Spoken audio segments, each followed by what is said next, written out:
Lagi saya mau membagi tips tentang tutorial cara store tunai melalui ATM BRI, yaitu langkah-langkahnya. Caranya seperti ini: masukkan kartu ke dalam mesin ATM,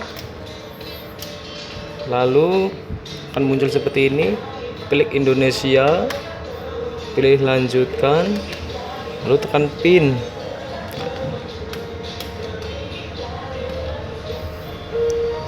Lalu kita ketik store tunai, lalu lanjutkan.